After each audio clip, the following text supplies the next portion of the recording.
Detail చూస్తే ఉద్యోగులు కార్మికులకు అండగా ఉండేది గులాబీ జెండా మాత్రమే అన్నారు మాజీ మంత్రి సనత్ నగర్ ఎమ్మెల్యే తలసాని శ్రీనివాస్ యాదవ్. వెస్ట్ మారేడుపల్లిలోని ఎమ్మెల్యే క్యాంప్ ఆఫీస్లో తలసానిని మెట్రో వాటర్ వర్క్స్ బీఆర్ఎస్ అనుబంధ సంఘం ప్రతినిధులు కలిశారు. జూన్ 6న జరిగే వాటర్ వర్క్స్ బోర్డు గుర్తింపు యూనియన్ ఎన్నికల్లో తమ విజయానికి సహకరించాలని వారు తలసాని మద్దతు కోరారు. 2 సార్లు బీఆర్ఎస్ అనుబంధ ట్రేడ్ యూనియన్ను గెలిపించినట్లు తలసాని గుర్తుకు చేశారు. ఉద్యోగులు కార్మికుల సమస్యల పరిష్కారానికి కృషి చేస్తూ అండగా నిలిచినట్లు గుర్తుకు చేశారు. కాంగ్రెస్ ప్రభుత్వం వచ్చిన తర్వాత ఉద్యోగులు కార్మికుల సమస్యలను పట్టించుకోవడం లేదని తలసాని విమర్శించారు. సమస్యలపై పోరాడేందుకు బలమైన గొంతుక వినిపించాలని అది బీఆర్ఎస్ ట్రేడ్ యూనియన్తోనే సాధ్యమన్నారు శ్రీనివాస్ యాదవ్. ఇప్పటికీ దాదాపు 5 ఏళ్ల నుంచి మనం గులాబీ జెండా అక్కడ ఉంది. అంతకు ముందు కూడా హరీష్ గారు ప్రెసిడెంట్గా 2013లో గెలిచిండు. అంటే 2013 నుంచి ఈ రోజు వరకు కూడా వాటర్ వర్క్స్లో గులాబీ జెండా ఎగురుతున్నాం. దానికి కారణాలు ఒకటి కేసీఆర్ గారు 61 సంవత్సరం చేయటం, 2 దఫాలుగా 73% పీఆర్సీని చేయటం, ఎవరికి కూడా ఇబ్బంది లేకుండా ఏరియర్స్ చేయటం, సీనన్న ఇతర మన కేటీఆర్ గారి సహకారంతో ఎవరిని కూడా ఎక్కడ హరాస్ చేయకుండా ప్రమోషన్లు ఇతర రావడం వల్ల అందరూ మన పక్కన ఉన్నారు. అందుకని మనం అందరం ఇవాళ ఉదయం వచ్చింది ఏంటంటే సీనన్న ఆశీర్వాదం. ఎందుకంటే ఏలూరు జిల్లా జీలుగుమిల్లి మండలంలోని ఉపాధి హామీ కార్మికులకు Polavaram MLA Chirri Balaraju snacks, cool drinks పంపిణీ చేశారు. దర్భగూడెంలో కార్మికులు ఉపాధి హామీ పనులు చేస్తూ ఉండగా ఎమ్మెల్యే వారికి స్నాక్స్, కూల్ డ్రింక్స్ అందజేశారు. మండుతున్న ఎండల్లో కష్టపడి పనిచేస్తున్న కార్మికులకు ఉపశమనం కలిగించేందుకు ఎమ్మెల్యే సొంత డబ్బులతో వాటిని పంపిణీ చేశారు. పని ప్రదేశానికి స్వయంగా వెళ్లిన ఎమ్మెల్యే అక్కడ జరుగుతున్న పనుల వివరాలను కార్మికులను అడిగి తెలుసుకున్నారు. అధికారుల పనితీరు, కార్మికులకు అందుతున్న సౌకర్యాలపై ఆరా తీశారు. ప్రభుత్వం విడుదల చేస్తున్న నిధులను పారదర్శకంగా వినియోగించాలి అని, అవినీతికి తావు లేకుండా అధికారులు పనిచేయాలని సూచించారు. కార్మికుల సంక్షేమమే ప్రభుత్వ ప్రధాన లక్ష్యమని ఎమ్మెల్యే పేర్కొన్నారు. ఓకే సరే అమ్మా, ఇది తీసుకోండి. రెండు మీ ఏపీఓ, మీ మేట్లు మిమ్మల్ని.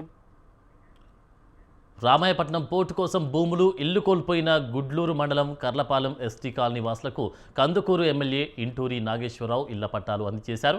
రాష్ట్ర ప్రభుత్వం R&R ప్యాకేజ్ కింద కొత్తగా కాలనీ నిర్మించబోతోందని ఎమ్మెల్యే ఇంటూరి తెలిపారు. ఆ కాలనీలో 80 మంది లబ్ధిదారులకు లాటరీ పద్ధతిలో బుధవారం ప్లాట్లు కేటాయించారు. MLA Inturi Nageswararao sub collector Damera Himavamsi లబ్ధిదారులకు ఇళ్ల పట్టాలు అందజేశారు. ఒక్కొక్కరికి 5 సెంట్లు చొప్పున స్థలాలు కేటాయించినట్లు చెప్పారు ఎమ్మెల్యే. పోర్టు కోసం భూములు త్యాగం చేసిన రైతులకు న్యాయం చేసే బాధ్యత పాలకులపై ఉందన్నారు. రామాయపట్నం సమీపంలో 28 కోట్లతో జెట్టి నిర్మాణ పనులు వేగంగా జరుగుతున్నాయని ఎమ్మెల్యే తెలిపారు. జీవితాంతం గుర్తుపెట్టుకోవాల్సిన పరిస్థితి.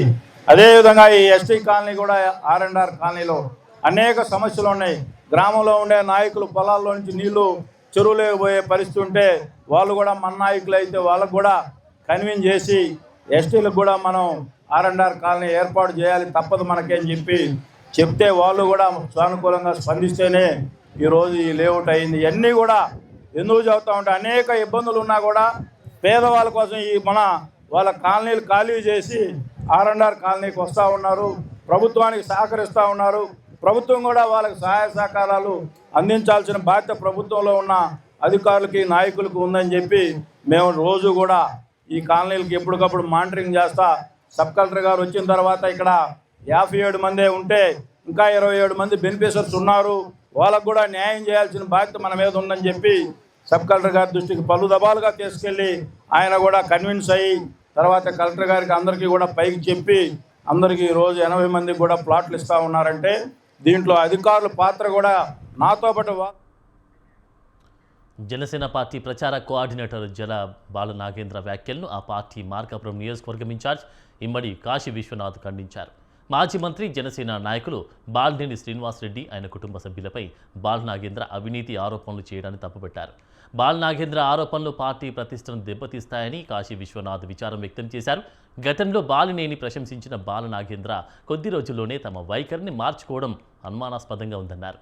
జనసేన పార్టీకి ఇటీవల కొత్త ఉత్సాహం వచ్చిందని, ముఖ్యంగా ఒంగోలు, పశ్చిమ ప్రాంతాల్లో పార్టీ బలపడుతుందని కాశీ విశ్వనాథ్ తెలిపారు. తప్పు చేసిన వారిపై చర్యలుంటాయని స్పష్టం చేశారు. పార్టీ లక్ష్యాల కోసం అందరూ ఐక్యంగా ముందుకు సాగాలని పిలుపునిచ్చారు. వారు అవినీతి పరులని వారు పార్టీ పదవుల కోసం డబ్బులు లంచం తీసుకుంటున్నారనేది ఆరోపణ చేయటం జరిగింది. ఇదే బాలనాగేంద్ర అనే వ్యక్తి నిన్నటి వరకు బాలినేని గారి కోసం వారు చాలా గొప్ప వ్యక్తులని పొగిడిన వ్యక్తి ఈరోజు పూర్తి స్థాయిలో 3 రోజుల్లోనే అతని యొక్క మాట తీరు అంతా మార్చుకొని ఎవరో ప్రభావం పెడితే కోవర్టుగా మారి ఈరోజు బాలినేని శ్రీనివాసరెడ్డి గారి మీద పూర్తి స్థాయిలో ఆరోపణ చేయడం జరుగుతూ ఉంది. మీ అందరికీ తెలుసు, బాలినేని శ్రీనివాసరెడ్డి గారు వచ్చి ఈరోజు మన ఒంగోలు మీటింగ్ అయిన దగ్గర నుంచి ఈ యొక్క ప్రాంతంలో ఉన్న పశ్చిమ ప్రాంతము అట్లాగే ఒంగోలు ప్రాంతంలో ఉన్న జనసేన కేడర్ మొత్తానికి ఒక నూతన ఉత్సాహం వచ్చింది. చాలా బ్రహ్మాండంగా వాళ్ళు ఒక మంచి నాయకుడు దొరికాడు మాకు. ఇటువంటి మంచి తరుణంలో ఆ నాయకుడిని మనం విద్యుత్ బస్సులను ఆర్టీసీ సిబ్బందితోనే నడపాలని కడప జిల్లా బద్వేల్లోని నేషనల్ మజ్దూర్ యూనియన్ నేతలు డిమాండ్ చేశారు. శ్రీశక్తి బస్సుల్లో 0 టికెట్ల విధానం రద్దు చేయాలని కోరారు. పీఆర్సీ కమిటీ వేసి ఐఆర్ ప్రకటించాలని, పెండింగ్లో 4 డిఏలు ఏరియర్స్ చెల్లించాలని డిమాండ్ చేశారు. బద్వేల్ ఆర్టీసీ బస్టాండ్ గేట్ వద్ద నేషనల్ మజ్దూర్ యూనియన్ ఆధ్వర్యంలో డిమాండ్ డే నిర్వహించారు. డిపో యూనియన్ ప్రెసిడెంట్ ఎస్జే రావు, సెక్రటరీ చంద్రయ్య నేతృత్వంలో ఈ కార్యక్రమం జరిగింది. మే 20-21 తేదీల్లో డిమాండ్ డే పాటిస్తున్నట్లు యూనియన్ ప్రకటించింది. ఈ సందర్భంగా కరపత్రాలు పంపిణీ చేశారు. కొత్త బస్సులు కొనుగోలు చేసి ఖాళీలను భర్తీ చేయాలని, రిటైర్డ్ సిబ్బందికి సెటిల్మెంట్స్ వెంటనే చేయాలని యూనియన్ నేతలు కోరారు. ఉద్యోగులను ఈహెచ్ఎస్ నుంచి తొలగించి ఆర్టీసీ వైద్య సదుపాయం కల్పించాలని డిమాండ్ చేశారు. కొనుగోలు చేయాలా, వాటిని మెయింటెనెన్స్ కూడా ప్రభుత్వమే మరి ఆర్టీసీ ద్వారా సిబ్బంది ద్వారానే మరి చేయాలనేటువంటి ప్రధానమైన డిమాండు. అలాగే పీఆర్సీ కమిటీ వెంటనే ప్రకటించి మరి పెండింగ్లో ఉన్నటువంటి 4 డిఏలు వాటి అరియర్స్ను అదేవిధంగా ప్రకటించాలనేటువంటి ఉద్దేశము. మరి ప్రధానంగా ఏదైతే ఆర్టీసీలో చనిపోయినటువంటి ఉద్యోగస్తులు, రిటైర్మెంట్ అయినటువంటి ఉద్యోగస్తుల వారికి ఇచ్చినటువంటి బెనిఫిట్స్ ఇప్పటికీ కూడా సకాలం చెల్లించలేదు. వాటిని తక్షణమే చెల్లించాలా. అన్ని కేటగిరీలలో ఉన్నటువంటి ఉద్యోగ ఖాళీలన్నింటిని కూడా వెంటనే భర్తీ చేయాలా. మరి అదేవిధంగా ఏదైతే మరి మెడికల్ ఏదైతే ఉన్నదో మరి ఈహెచ్ ద్వారా ఉద్యోగస్తుల యొక్క ఈహెచ్ నుంచి మినహాయించి గతంలో ఆర్టీసీలో ఉన్నటువంటి మెడికల్ విధానాన్ని మరి ఆర్టీసీలో ఇప్పుడున్నటువంటి కాకినాడ జిల్లా ప్రతిపాడు మండలం శరభవరంలో మత్స్యకారులు ఆందోళన చేపట్టారు. తమ గ్రామ పరిధిలోని చేపల చెరువు ఒమ్మంగి మత్స్య సంఘం ఆధీనంలోకి తీసుకొని తమ ఉపాధికి అడ్డుపడుతున్నారని ఆవేదన వ్యక్తం చేశారు. మత్స్యశాఖ అధికారులకు ఫిర్యాదులు ఇచ్చినా పట్టించుకోవడం లేదని వారు వాపోయారు. తమకు న్యాయం చేసి తమ కుటుంబాలకు జీవనోపాధి కల్పించాలని కాకినాడ కలెక్టర్కు వినతి పత్రం అందించామని శరభవరం మత్స్యకారులు తెలిపారు.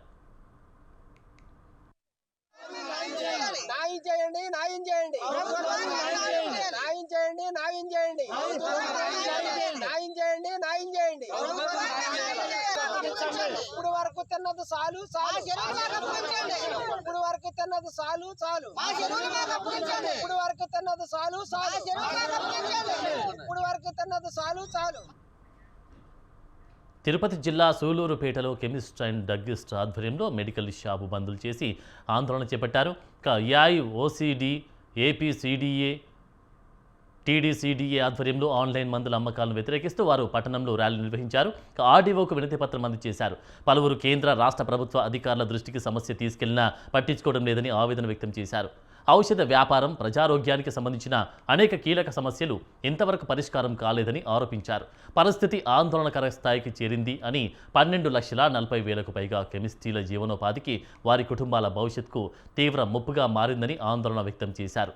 సమస్యల పరిష్కారానికి ఆర్డీఓ తక్షణ చర్యలు తీసుకోవాలని యూనియన్ నేతలు కోరారు. ఆన్లైన్ అమ్మకాల వల్ల 12,40,000 మందుల షాపులు ఇబ్బంది పడుతున్నాయి. అమ్మకాలను ఆపాలని కోరుతూ కోవిడ్ అప్పుడు 220 జీవో ఒకటి ఇచ్చారు, అది రద్దు చేయమని కోరుతూ హెవీ డిస్కౌంట్స్ని ఆపాలని. ఎందుకంటే మాకు వచ్చే మార్జిన్ 15 to 20%, కానీ 20%, 80% అని ఒక్కొక్క బోర్డు పెడుతున్నారు.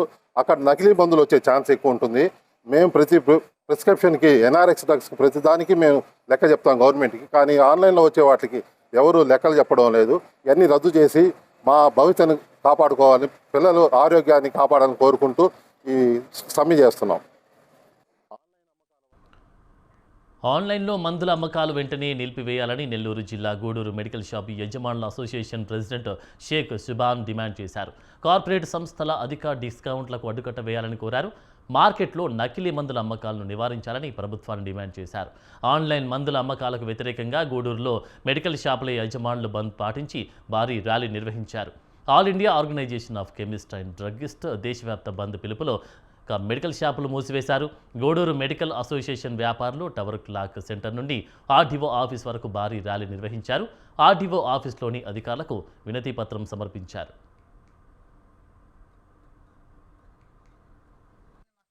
మాత్రమే బయటకు వస్తున్నారు. నష్టపోయిన తెలియని వాళ్ళు మాత్రం లోపలే ఉంటున్నారు. ఇది అన్నింటినీ కూడా కేంద్ర రాష్ట్ర ప్రభుత్వాలు గుర్తించాలి.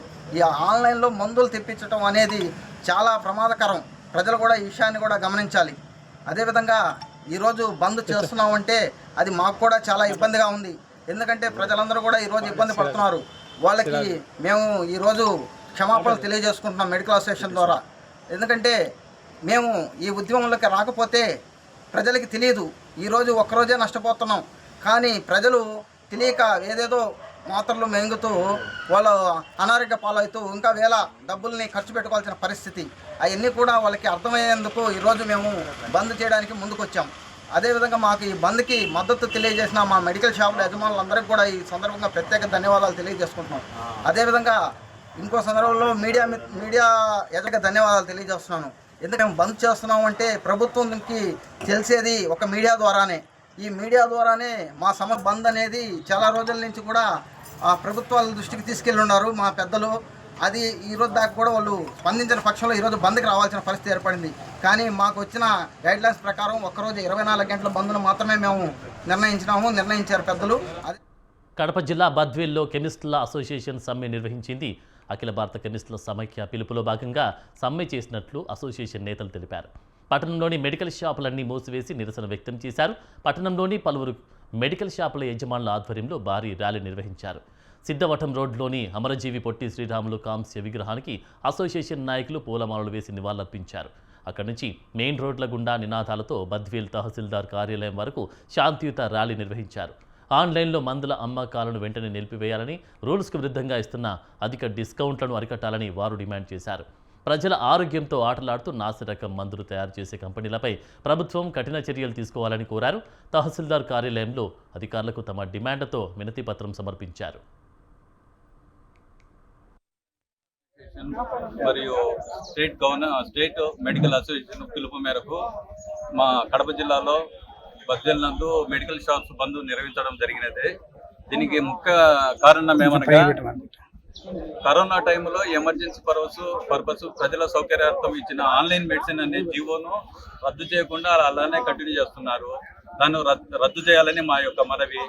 దానివల్ల ప్రజలు ఏమైందంటే అవగాహన ఉన్నవాళ్ళు, అవగాహన లేని వాళ్ళు ప్రతి ఒక్కరూ ఆన్లైన్లో వాళ్ళకు అవసరమైనటి, అవసరం లేనిటి, అవగాహన లేని మందులన్నీ తెచ్చుకొని విచ్చలవిడిగా వాడి చాలా మంది ప్రజలు ఇబ్బంది పడుతున్నారు. ప్లస్ నాసిరకం మందులు కూడా వచ్చేదానికి అవకాశం ఉంది. ఆన్లైన్ ద్వారా అధిక డిస్కౌంట్లు ఇచ్చేది నాసిరకం మందులు సప్లై చేస్తున్నారు. దాన్ని కూడా అరికట్టాలని మేము ప్రభుత్వాన్ని విన్నవించుకుంటున్నాము. దీని మీద ప్రభుత్వం వెంటనే చర్య తీసుకోవాలని మా యొక్క మనవి. ఆల్ ఇండియా ఏఐఓసీడీ పిలుపుతో అన్నమయ్య జిల్లా మదనపల్లిలోని మెడికల్ షాపుల యజమానులు సమ్మెలో పాల్గొన్నారు. పట్టణంలోని మెడికల్ షాపులు మూసివేశారు. మదనపల్లి చుట్టుపక్కల దాదాపు 1200 మెడికల్ షాపులున్నాయని పట్టణ మెడికల్ షాపుల అసోసియేషన్ అధ్యక్షుడు భూషణ్ గుప్తా, కార్యదర్శి శ్రీధర్ తెలిపారు. ఆన్లైన్లో మందుల విక్రయాలతో తాము నష్టపోతున్నామన్నారు. ఆన్లైన్లో మందుల విక్రయాలు నిలిపివేయాలని, అధిక డిస్కౌంట్లను నియంత్రించాలని వారు డిమాండ్ చేశారు. విచ్చలవిడిగా పంపించేస్తున్నారు. అవి కూడా ఎలాంటి స్పీరియస్ కారణాలు, దాని దుష్ప్రభావాలు ఎలా ఉన్నాయో కూడా మన ప్రజలందరూ గమనిస్తున్నారు. ఫేస్ చేసిన వాళ్ళు లోకల్ మెడికల్ షాప్స్కి, హాస్పిటల్స్కి వెళ్ళి వాళ్ళ అనారోగ్యం పాలైన తర్వాత వెళ్తున్నారు. సో అలాంటి అనర్థాలు జరగకుండా కోవిడ్ టైంలో ఇచ్చిన టెంపరీ జీవోలని ఒక్కసారి పునరాలోచించి పరిశీలన చేసి అవి వీలైతే రద్దు చేయండి, లేదంటే సవరించండి అని ఒక విన్నపం మా కెమిస్ట్ అండ్ డ్రగ్గిస్ట్ అసోసియేషన్ ద్వారా చేయడం తప్ప ఇది కేవలం ప్రజా ఆరోగ్య దృష్ట్యా చేస్తున్న పని తప్ప మరొకటి కాదు. దీన్ని ప్రజలందరూ అర్థం చేసుకోవాలి. పత్రికా యజమాన్యాలు కూడా అర్థం చేసుకోవాలి. ప్రజలకు ప్రత్యేకంగా పత్రికా యజమాన్యాలకు, పోలీస్ డిపార్ట్మెంట్ వారికి మరీ విన్నవిస్తూ మా డ్రగ్ డిపార్ట్మెంట్ వాళ్ళకు కూడా మరొకసారి విన్నవిస్తూ చెప్పడం, ఇదే ఆన్లైన్ ఫార్మసీ సవరణ లేదా రద్దు. ఇది రెండే కారణాలు కేవలం ప్రజా ఆరోగ్య దృష్ట్యా మాత్రమే. దీన్ని అర్థం చేసుకోగలిగింది. Antibiotics, higher dosages, habit forming drugs విడిగా పంపించేస్తున్నారు. అవి కూడా ఎలాంటి స్పూరియస్ కారణాలు, దాని దుష్ప్రభావాలు ఎలా ఉన్నాయో కూడా మన ప్రజలందరూ గమనిస్తున్నారు. ఫేస్ చేసిన వాళ్ళు లోకల్ మెడికల్ స్టోర్స్కి, హాస్పిటల్స్కి వెళ్ళి వాళ్ళ అనారోగ్యం పాలైన తర్వాత వెళ్తున్నారు. సో అలాంటి అనర్థాలు జరగకుండా కోవిడ్ టైంలో ఇచ్చిన టెంపరీ జీవోలని ఒక్కసారి పునరాలోచించి పరిశీలన చేసి అవి వీలైతే రద్దు చేయండి, లేదంటే సవరించండి అని ఒక విన్నపం మా కెమిస్ట్ అండ్ డ్రగ్ అసోసియేషన్. దేశవ్యాప్త మెడికల్ షాపుల బంద్ పిలుపులో భాగంగా జంగారెడ్డిగూడెం మెడికల్ అసోసియేషన్ ఆధ్వర్యంలో బంద్ నిర్వహించారు. పట్టణంలోని సుమారు 80 మెడికల్ షాపులను స్వచ్ఛందంగా మూసివేసి నిరసన వ్యక్తం చేశారు. అత్యవసర పరిస్థితుల్లో ప్రజలకు ఇబ్బందులు కలగకుండా హాస్పిటల్స్ అనుబంధ కౌంటర్లు తెరిచి ఉంచామని అసోసియేషన్ ప్రతినిధులు స్పష్టం చేశారు. పట్టణంలోని బోసు బొమ్మ కూడలి నుంచి బస్టాండ్ వరకు ర్యాలీ నిర్వహించారు. ఆన్లైన్లో మందుల విక్రయాలను వెంటనే నిలిపివేయాలని కోరారు. డిస్కౌంట్ పేరుతో జరుగుతున్న మోసాన్ని అరికట్టాలని వారు డిమాండ్ చేశారు. ఆన్లైన్లో మందులు విక్రయిస్తే డ్రగ్స్ దుర్వినియోగం అవుతాయని వివరించారు.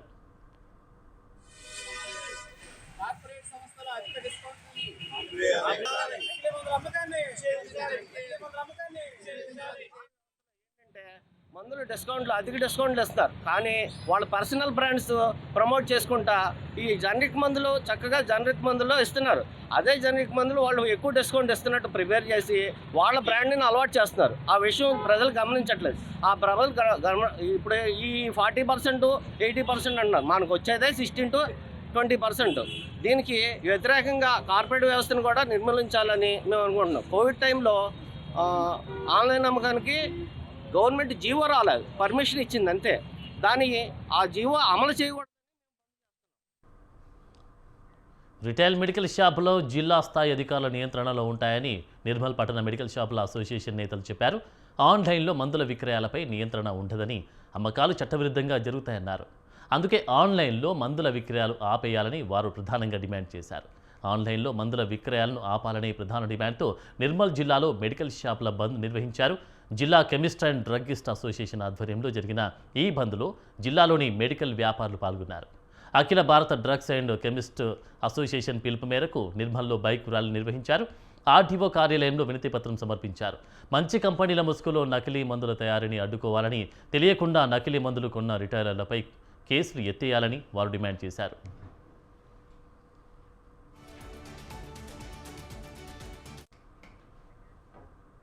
ఆన్లైన్ మందుల అమ్మకాలకు వ్యతిరేకంగా జోగులాంబ గద్వాల జిల్లా వ్యాప్తంగా మెడికల్ షాపులు బంద్ చేశాయి. All India organisation of chemist and druggist పిలుపు మేరకు మెడికల్ షాపులు బంద్ చేసినట్లు అసోసియేషన్ నేతలు తెలిపారు. అత్యవసర అవసరాల కోసం హాస్పిటల్లోని అటాచ్ మెడికల్ షాపులను బంద్ నుంచి సడలింపు ఇచ్చినట్లు జిల్లా అధ్యక్షులు మహంకాళి సురేష్ చెప్పారు. ఆన్లైన్లో మందుల అమ్మకాలను వ్యతిరేకిస్తూ మెడికల్ షాపులు బంద్ చేసి యజమానులు నిరసన తెలిపారు. కేంద్ర రాష్ట్ర ప్రభుత్వాలు ఆన్లైన్ ఫార్మసీలపై చర్యలు తీసుకోవాలని కెమిస్ట్ అసోసియేషన్ జిల్లా అధ్యక్షులు నాయకులు డిమాండ్ చేశారు.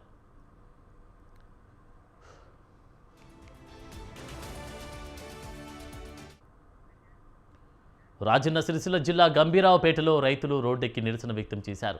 అకాల వర్షాలతో పంట నష్టపోయిన రైతులు కొనుగోలు కేంద్రాల్లో ఇబ్బంది పడుతున్న రైతన్నలు ఆందోళన చేపట్టారు.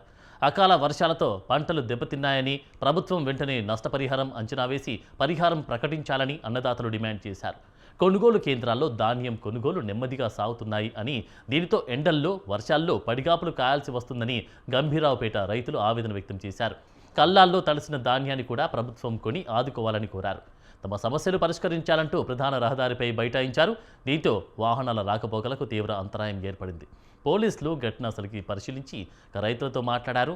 ఉన్నతాధికారులకు చెప్పి సమస్య పరిష్కరిస్తామని హామీ ఇవ్వడంతో రైతులు ఆందోళన విరమించారు.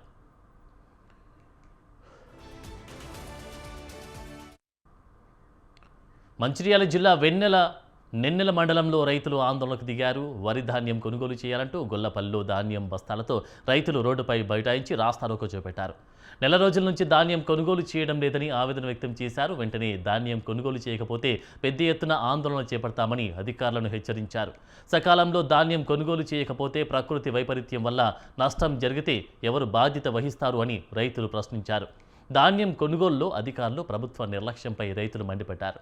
రైతుల నుంచి ధాన్యం కొనడంలో ప్రభుత్వం తీవ్ర అలసత్వం వహిస్తుంది అని రైతులు ఆగ్రహం వ్యక్తం చేశారు.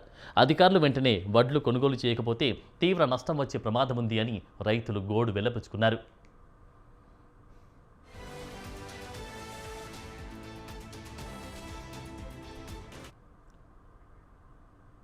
ధాన్యం కొనుగోలు కేంద్రం అధికారులపై సూర్యాపేట జిల్లా తుంగతుర్తి రైతు రామచందర్ మండిపడ్డారు. ధాన్యం తీసుకొచ్చి నెల 15 రోజులైందని ప్రభుత్వం ఉంటుందా లేదా, అధికారులు ఉన్నారా నిద్రపోతున్నారా అని రామచంద్రరావు ఆగ్రహం వ్యక్తం చేశారు. రైతుల విషయంలో అధికారుల తీరు చూస్తుంటే మనుషులా రాక్షసులా అనేది తెలియడం లేదన్నారు. కుటుంబాన్ని ఇంటి వద్ద బర్లు గొర్రెలు అన్నిటినీ వదిలి కొనుగోలు కేంద్రాల చుట్టూ తిప్పించుకుంటున్నారని రైతు వాపోయారు. ఇప్పటికైనా రైతుల నుంచి ధాన్యం కొనుగోలు చేయాలని ప్రభుత్వాన్ని రామచందర్ డిమాండ్ చేశారు. గవర్నమెంట్ ఉన్నట్ట లేనట్ట అధికారులు నిద్రపోతుండ్రా, తాగి పంటుండ్రా, లేదా మేము తాగి పండాలనా? మేము తాగి పంటే మీరు ఎట్లా పంటురా అప్పుడు అర్థమైంది. ఇది రెవల్యూషన్ పుట్టాలంటే జస్ట్ 20 ఏళ్ళల్లో పడితే పొలాల కొడుకు వచ్చి అన్నమూరు రామచంద్ర అని తట్లు పట్టుకుని రావాలి. అధికారులు అయినా, పోలీస్ డిపార్ట్మెంట్ అయినా, ఎంఆర్ఓ ఆఫీసులు అయినా, కాంట్రాక్టర్లు అయినా, గవర్నమెంట్ అయినా ఏం మనుషులైనా రాక్షసుల. బేగంపేట శామ్లాల్ సమీపంలో వాహనాలకు ఆటంకంగా ఉన్న 40 ఏళ్ల వయసున్న పెల్టోఫోరం చెట్టును ట్రాఫిక్ అధికారులు తరలించారు. జంక్షన్ అభివృద్ధి ట్రాఫిక్ నిర్వహణ చర్యల్లో భాగంగా ఈ కార్యక్రమం జరిగింది. ఇన్స్పెక్టర్ జానకిరాములు, ఆర్ఎస్ఐ అశోక్ రెడ్డి ఆధ్వర్యంలో బేగంపేట ట్రాఫిక్ పోలీసులు, అటవీ శాఖ, జీహెచ్ఎంసీ యూబీడీ విభాగం, హోసే టోకుచర్ సాయంతో చెట్టును బేగంపేట సమాధుల ప్రాంగణానికి జాగ్రత్తగా తరలించారు. ట్రాఫిక్ డీసీపీ 1 రాహుల్ రెడ్డి, అదనపు డీసీపీ షకీర్ హుసేన్ పర్యవేక్షణలో చెట్టును తరలించినట్టు మల్కాజ్గిరి ట్రాఫిక్ ఏసీపీ శంకర్రావు తెలిపారు. శాస్త్రీయ పద్ధతిలో చెట్టు కొమ్మలను కత్తిరించి సురక్షితంగా తరలించడంతో ట్రాఫిక్ రద్దీ తగ్గడంతో పాటు ప్రయాణికుల భద్రత మెరుగుపడినట్లన్నారు. చెట్టు ఆరోగ్యంగా పెరిగేలా నిరంతరం సంరక్షిస్తామని అధికారులు తెలిపారు.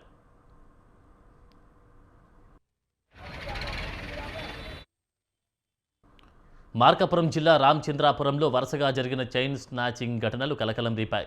ఇంటి ముందు నిద్రిస్తున్న 2 మహిళల మెడల్లోని బంగారు గొలుసులను గుర్తు తెలియని దొంగలు దొంగిలించారు. వెంకట లక్ష్మమ్మ మెడలో ఉన్న 3 తులాల బంగారు తాడు, దేవవరపు కోటమ్మ మెడలోని 25 గ్రాముల బంగారు గొలుసును దొంగలు లాక్కెళ్లినట్టు సమాచారం. సిఐ అల్తాఫ్ హుస్సేన్, ఎస్ఐ విశ్వనాథ్ రెడ్డి ఘటనా స్థలాన్ని పరిశీలించి కేసు నమోదు చేశారు. దొంగల కోసం ప్రత్యేక బృందాలతో పోలీసులు గాలింపు చర్యలు చేపట్టారు. హైదరాబాద్ శివారు బాచుపల్లిలో బైక్ దొంగల ముఠాను పోలీసులు అరెస్టు చేసినట్లు కుత్బులాపూర్ ఏసీపీ తెలిపారు. 2 ప్రధాన నిందితులు, 2 బాల నేరస్తులను అదుపులోకి తీసుకున్నట్టు తెలిపారు. వారి నుంచి 10 లక్షల రూపాయల విలువైన 10 బైకులను స్వాధీనం చేసుకున్నామన్నారు. వీకే జెప్టో డెలివరీ బాయ్స్గా పనిచేస్తూ బైక్ చోరీలు చేస్తున్నారన్నారు. బాచుపల్లి, పేట్ బషీరాబాద్, దుందిగల్, జీడిమెట్ల, అల్వాల్, కూకట్పల్లి, నేరెడ్మెట్ ప్రాంతాల్లో వారు వరుసగా బైక్లు చోరీ చేస్తున్నట్లు ఏసీపీ తెలిపారు.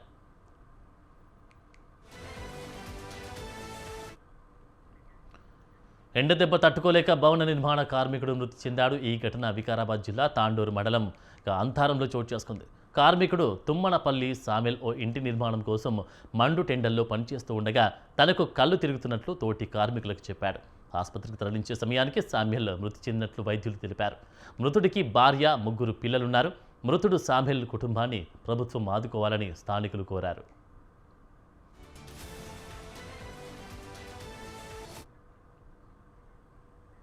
ఇవి వాటి లోకల్ న్యూస్. కీప్ వాచింగ్ స్వతంత్ర.